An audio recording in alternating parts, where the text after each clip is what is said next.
mengapa kamu masuk dalam neraka sakar? Apa jawab mereka? Lam naku minal musallin. Kami tidak sembahyang. Lam naku minal musallin.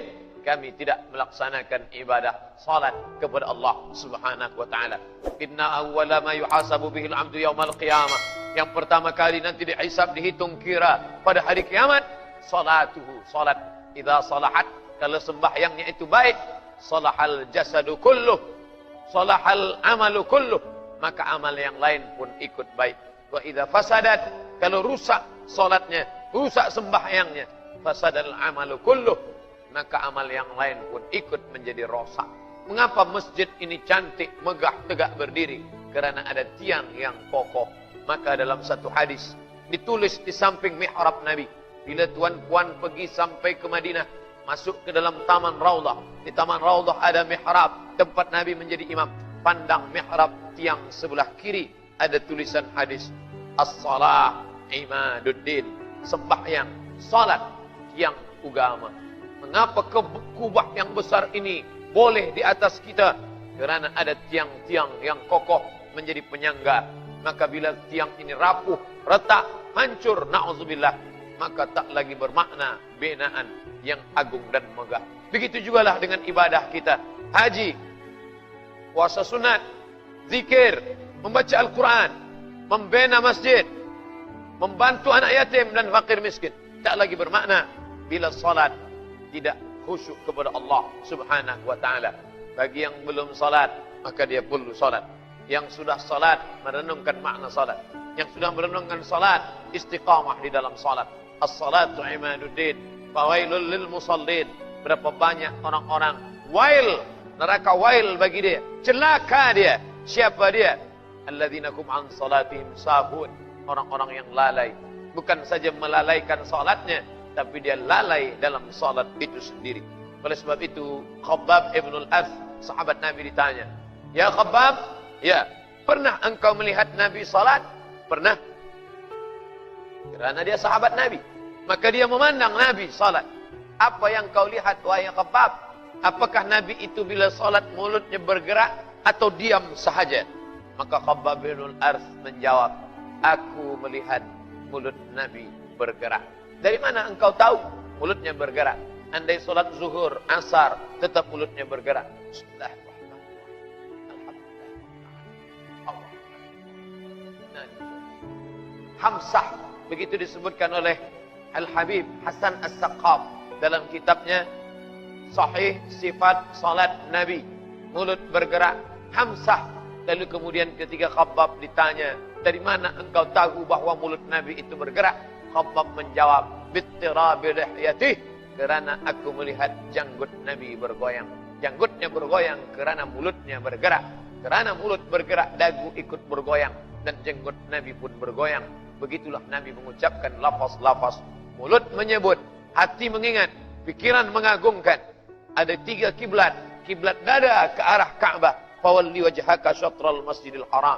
Kiblat mata ke tempat-tempat sujud, dan kiblat hati kepada Allah Subhanahu wa taala. Saat itu sempurnalah gerak mata, gerak hati, gerak dada. Dada menghadap Ka'bah, mata menghadap tempat sujud, dan hati selalu mengingat Allah Subhanahu wa taala. Sama seperti driver yang membawa kereta. Saat itu dia mungkin lalai, lupa, mengantuk, dia balik ke tengah jalan. Sama seperti seorang pemuda yang membawa kendaraan.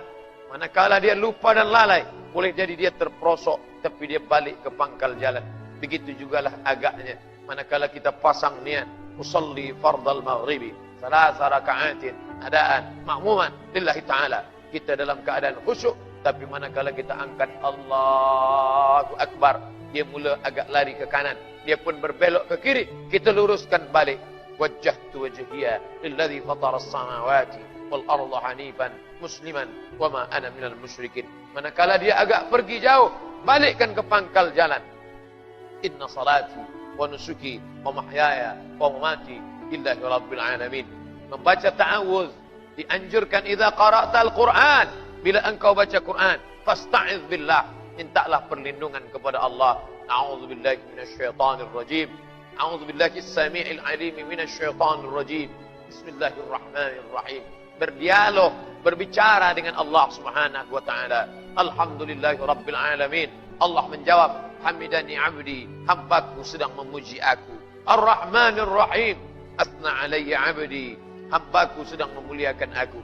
Malik yaumiddin, apa jawab Allah? Majjadani abdi, hambaku sedang mengagungkan aku. Iyyaka na'budu wa iyyaka nasta'in. Apa jawab Allah? Sa'alani 'abdi wa lahu ma sa'al. Hambaku meminta kepada aku dan dia mendapatkan apa yang dia pinta. Maka kadang ada orang satu nafas dia buatkan satu ayat, walaupun salat zuhur, walaupun salat asar. Bismillahirrahmanirrahim. Dia ingin merasakan khusyuknya dalam salat, mengingat kepada Allah SWT. Ada orang yang satu ayat dia buat satu nafas, tapi ada juga orang yang boleh satu nafas Fatihah dengan ayat sekali. Maka mudah-mudahan kita tetap merasakan manisnya bacaan ayat-ayat salat, merasakan kebersamaan dengan Allah. Maka dalam maqam yang paling tinggi, Islam, iman, ihsan, sesuai dengan pertanyaan Jibril alaihissalam, ma huwal Islam? أن تشهد أن لا إله إلا الله وأن محمد رسول الله وتقيم الصلاة وتؤتي الزكاة وتصوم رمضان وتحج البيت إن استطعت إليه سبيلا وما الإيمان أن تؤمن بالله وملائكته وكتبه ورسله واليوم الآخر وبقدر خيره وشره. Puncanya adalah wamal ihsan. Apa jawab baginda sallallahu alaihi wasallam?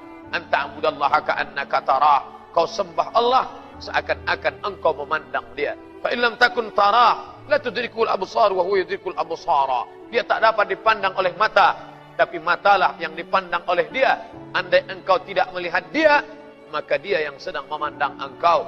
Rasakanlah bahwa diri sedang dipandang Allah. Kita bukan dipandang CCTV. Kita bukan dipandang oleh orang yang punya kuasa manusia. Bila manusia yang memandang, dia boleh lelah, boleh tidur, boleh letih. Tapi yang memandang kita adalah dia. Siapa dia? La ta'khudhuhu sinatun wala naum. Saat itu kita sedang dipandang oleh dia. Maka rasakan kebesarannya. Allahu Akbar. Ada orang-orang yang manakala nanti menyesal meneteskan air mata, penyesalan padang mahsyar saat ditanya Allah, ma salakakum fi saqar? Kenapa kamu masuk ke dalam saqar? Mereka dengan satu jawaban, lam naku minal musallin wa lam naku nut'imul miskin. Tak peduli kepada orang miskin. Dari masa dulu sampai saat ini orang miskin tetap saja ada. Apa maknanya? Bahwa kita membantu mereka. Mereka adalah ujian bagi dirinya sendiri. Tapi kita juga dengan harta ini sedang diuji. Apa kata kita dengan orang miskin?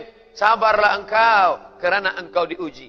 Orang miskin berkata dan menjawab, aku sabar dengan kemiskinanku, aku sudah berusaha, tapi engkau juga sedang diuji dengan harta yang ada padamu. Banyak orang menganggap bila dia sakit, dia sedang diuji. Bila dia miskin, dia sedang diuji. Bila kebakaran, dia sedang diuji. Bila kehilangan, dia sedang diuji. Bila kematian, dia sedang diuji. Tapi manakala dia ada harta, dia menyangka aku tidak sedang diuji. Padahal dalam Al-Quran, lebih dulu ujian harta daripada ujian nyawa. Wa balawnahum bil hasanat. Kami uji mereka dengan yang baik-baik. Kuasa, ujian. Harta, ujian. Kemasyhuran, ujian.